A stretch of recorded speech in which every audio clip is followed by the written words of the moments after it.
আসসালামু আলাইকুম। আশা করি আপনারা সকলে অনেক অনেক ভালো আছেন। তো ইনশাল্লাহ আল্লাহর রহমতে আমি অনেক ভালো আছি। তো আজকের আবার নতুন একটা ব্লগ ভিডিওতে আপনাদের স্বাগতম। যারা এখনো চ্যানেলটিকে সাবস্ক্রাইব করে দেননি, দয়া করে সাবস্ক্রাইব করে দিবেন এবং কি পাশে থাকা বেল আইকনটি অন করে দিবেন পরবর্তীতে আমার এই সকল নতুন নতুন ব্লগ ভিডিওগুলো পাওয়ার জন্য।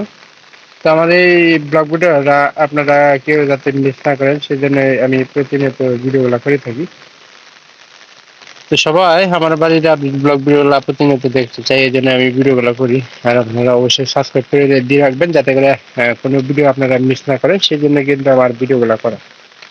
তো এখানে আজকের যে আপডেটটা সেটা হলো যে গত কয়েকদিন আগে আমরা গরু খড় কিনছি, কারণ এই বৃষ্টির মধ্যে আমাদের বাহির থেকে ঘাস তোলা এবং কি সম্ভব না।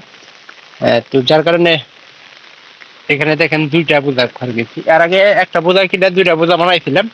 অবশ্য ওই দুইটা বোঝা অনেক দামে নিয়েছিল, কিন্তু এবার অনেক সস্তা দামে আহ, গরুর খড়গুলা কিনছি।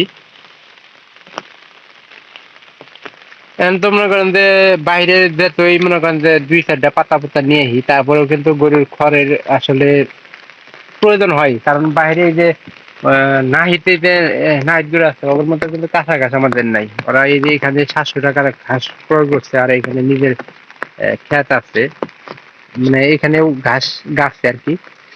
সে তুলনায় আমাদের কিন্তু অতটুকু নাই। তো যার কারণে আমরা এই যে দেখেন দুইটা বোঝা কিনছি। দুইটা বোঝার দাম অবশ্যই বলা দরকার, কারণ 300 টাকা বোঝা নিচ্ছে। 300 টাকা বোঝা নেওয়ার পরে আপনার একটা কাজ হয়েছে, 300 টাকা দুইটা 600 টাকা নিচ্ছে। নেওয়ার পরে আপনার বাড়িতে আনতে আমাদের এই যে এখানে একটা নদী পার আছে আর কি, ওইখান থেকে আনতে 50 টাকা, তার মানে 650 টাকা পড়ছে সর্বমোট। তো আসলে যা আসা সেটা হলো মানে একটু কষ্ট বেশি হয়েছে, তবে বাড়ির উপর থেকে কিনলে অবশ্যই 400 500 এরকম করে লাগে। বাড়ির ভিতরে আমি খড় কিনি না, খড়গুলো আমরা আমাদের এই যে পুরাতন একটা বাজার আছে, ঘাট করে কয় আমাদের, অবশ্যই জামালপুরে যারা থাকেন পুরাতন ঘাট তারা যেটা সবাই চিনবেন। তো এই অবস্থার বৃষ্টির মধ্যে এই যে গরুগুলা কিন্তু আজকে বিদায় দিয়েছিলাম।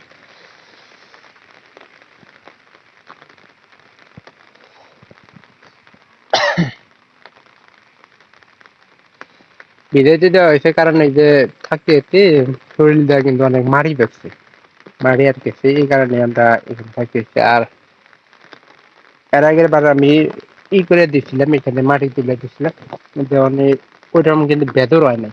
ভালো মাটি থাকলে বেদর হয়। আর বাছরটা কিন্তু গোল করে রাখছি। কিছুক্ষণ আগে ভিজলো এখানে, ভিজার পরে বললাম যে বাছরটা ঠান্ডা লাগার সম্ভাবনা বেশি থাকে, কারণ ছোট জিনিস। আহ আহ আহ দেখতেই তো পারতাছে, ও খালি টয়ে টয়ে থাকে, মানে ওর খাবার একটা বেশি। ছাগল গুলা তুলে হাল দিচ্ছি, কারণ গতকালকে যে মুনিরদের বাড়ি থেকে ইয়ের পাতা নিয়েছিলাম। এই যে এখানে দেখলে বুঝতে পারবেন, এই যে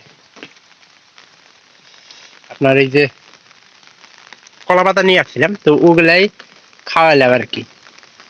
আর আমরা এই যে গরুর ঘাসের জন্য, গরু এবং ছাগলের ঘাসের জন্য কিছু চারা আমরা এই যে এখানে রাখছি। তো আমি চাইতেছি যে 2 একের ভিতরে আমি চারাগুলা কেটে সাইজে বানা নিয়ে নিয়ে গাড়ি দিন। বাড়ির পূব পশ্চিম সব জায়গাতে কিন্তু আমি ঘাসের চারা, উত্তরে কিন্তু সম্পূর্ণ গাড়া শেষ, অল্প একটু জায়গা আছে।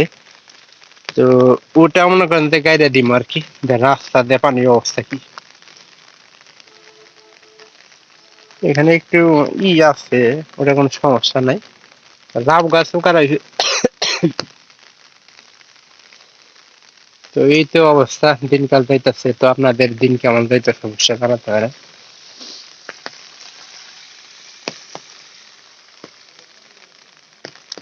তো এই যে এই চারাগুলা কিন্তু সবচেয়ে বেশি ভালো হবে, লম্বা লম্বা হয়েছে, এগুলা গাড়ি দেওয়ার সাথে সাথে কিন্তু হয়ে যাবো। আর বৃষ্টির দিন যেহেতু এখান থেকে কিছু চারা আমার মনে করেন যে সংগ্রহ করা লাগছিল, কারণ এনারা তো মনে করেন যে চারা দিবাই দিছে না।